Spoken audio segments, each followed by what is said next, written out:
Hey guys, so part 14 की शुरुआत में हम देखते हैं विंचियांग शिन से कहता है तुम यहाँ बैठो, तुम्हारे लिए दवाई लेकर आता हूँ। जिससे शिन उसका हाथ पकड़ के कहता है मुझे दवाई नहीं चाहिए, मैं इसे सहन कर लूँगा। अब मेयर के पास यूहो आती है और कहती है गॉडफादर आपने मुझे बुलाया।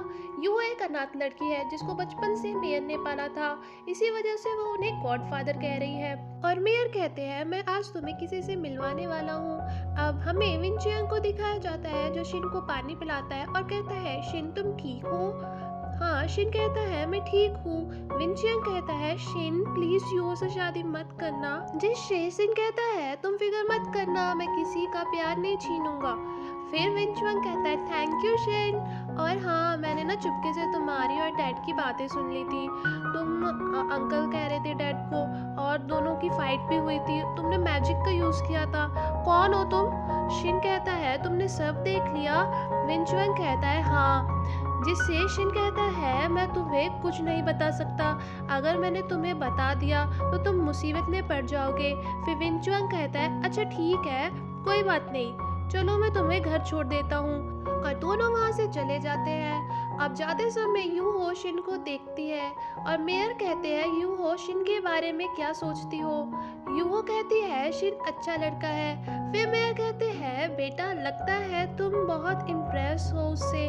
मेयर कहते हैं बेटा मैं चाहता हूँ तुम दोनों शादी कर लो। और ये सुनकर यूहो मुस्कुराने लगती है और मेयर कहते हैं अगर तुम्हें नहीं करनी तो मैं तुम्हारे साथ कोई जबरदस्ती नहीं करूँगा। यूहो कहती है ऐसा नहीं है। और मेयर कहते हैं तुम्हें मंजूर है? तो यूहो कहती है हाँ। अब शिन यहाँ अपने घर में अपने मैजिक से अपने आप को ठीक कर रहा होता है।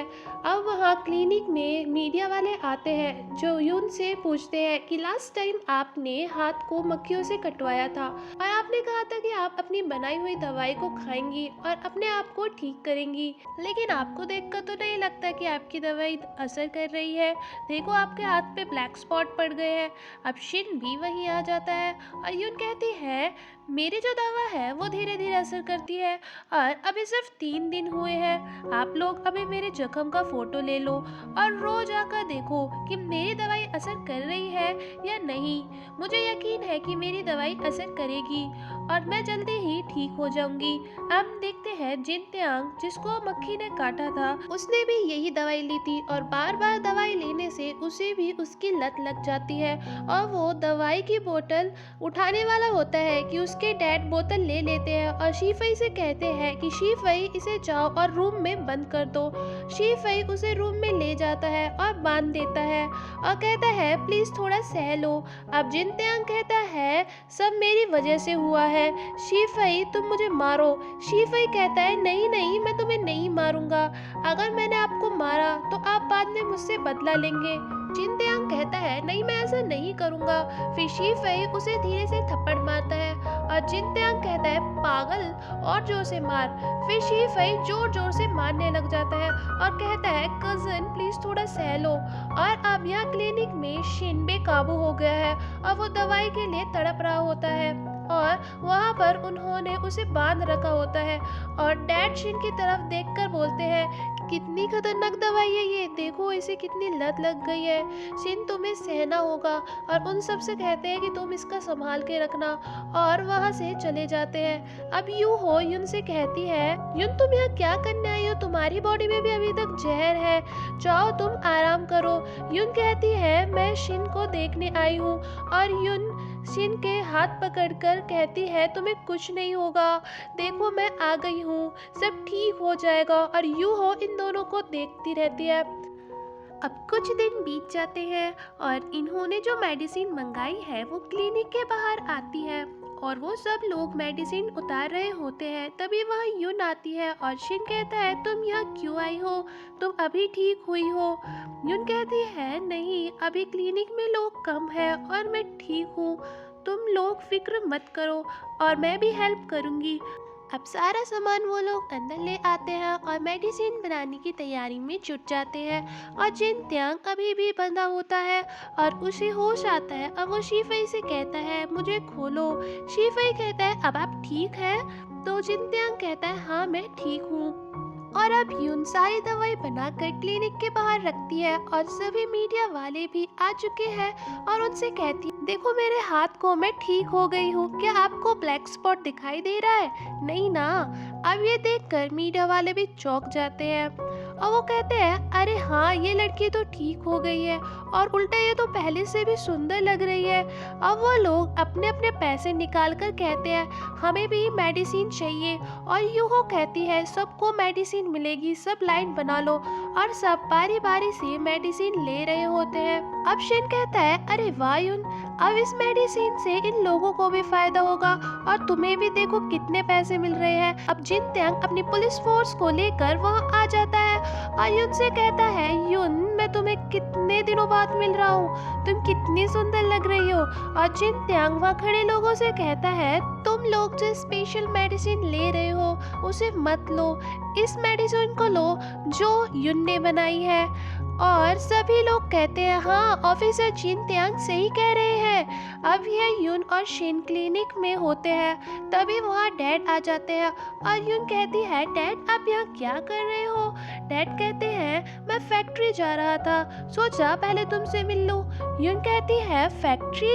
लेकिन फैक्ट्री का काम तो आपने बंद कर दिया था ना? डैड कहते हैं, लेकिन तुमने अब जहरीली मधुमक्खी का इलाज निकाल लिया है और दवाई बना ली है, अब सब ठीक हो गया है, तो मैंने सोचा कि फैक्ट्री का काम शुरू कर दूं। फिर यून कहती है, हाँ ये सब शिन की वजह से हुआ है, दवाई तो इसी ने ही बताई थी। फिर डैड कहते हैं, डॉक्टर शिन मैं चाहता हूँ आप यहाँ और रुके और न्यू मेडिसिन बनाए ताकि लोगों को ठीक करने में मदद हो सके। फिर यून खुश हो जाती है और शिन का हाथ पकड़कर कहती है, हाँ डैड ये रुकेगा यहाँ पर और ये न्यू मेडिसिन ढूंढेगा मेरे साथ। फिर शिन कहता है, नहीं मैं अपने घर से बहुत दिन से दूर हूँ और मैं सोच रहा हूँ कि अपने घर चला जाऊँ, तो सॉरी मैं आपकी बात नहीं मान सकता। और ये बोलकर वो अंदर चला जाता है। फिर डैड कहते हैं, बेटा यून डॉक्टर शिन बहुत ज़्यादा टैलेंटेड है और मैं नहीं चाहता कि ये यहाँ से जाए, तुम मेरे खातिर इन्हें रोको। फिर यून कहती है, डैड लेकिन मॉम तो मेरी शादी कराना चाहती है ना, तो मैं कैसे इसे रोकूं? डैड कहते हैं, तुम टेंशन मत लो, तुम्हारी शादी मैं कैंसिल कराऊंगा, ठीक है ना? और फिर यून खुश हो जाती है और कहती है, मेरे डैड बेस्ट है और मैं देखती हूँ वो जंगली यहाँ से कैसे जाता है।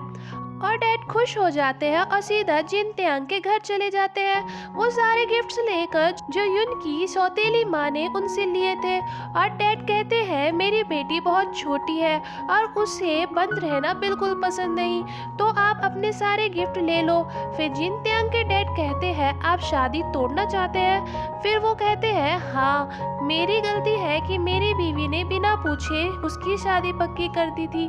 और ये बोलकर वो वहाँ से चले जाते हैं। अब शिन जंगल में उसी अंधी लड़की के पास जाता है और अपने मैजिक से उसकी आंखें ठीक कर रहा होता है, जिससे उसकी आंखें बहुत दुख रही होती है। और तभी वहाँ उस लड़की का भाई आ जाता है और वो कहता है, शिन तुम यहाँ क्या कर रहे हो? और उसे पकड़कर मारने लग जाता है। और वो लड़की अपने भाई का पैर पकड़ लेती है और कहती है, रुक जाओ। और वो लड़की अपने भाई को देखती है और कहती है, भाई मुझे सब दिखाई दे रहा है। और उसका भाई बहुत खुश हो जाता है। अब वो लड़की अपने भाई को बताती है कि पहले भी इन्होंने मेरी जान बचाई थी और मेरी आंखें इन्होंने ही ठीक की है। और वो लड़की शिन के पैरों में गिर जाती है और उसे थैंक यू बोलती है। और शिन कहता है, ये तो मेरा फर्ज था और अभी तुम्हारी आंखें ठीक हुई है तो तुम आराम करो। और उसका भाई शिन को बाहर छोड़ने आता है और उससे कहता है, मैं तुम्हारा एहसान कभी नहीं भूलूंगा। और शिन कहता है, अब तुम अच्छे आदमी बन जाओ और जिन त्यांग के कहने पर फिर से गलत काम मत करना। और ये सब बोलकर शिन वहाँ से जाने लग जाता है और वो शिन को रोक कर कहता है, जब भी आपको मेरी ज़रूरत पड़ेगी मुझे ज़रूर याद करना। और शिन कहता है, ठीक है।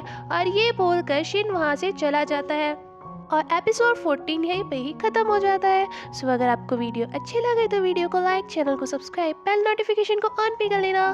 सो अभी के लिए बाय बाय।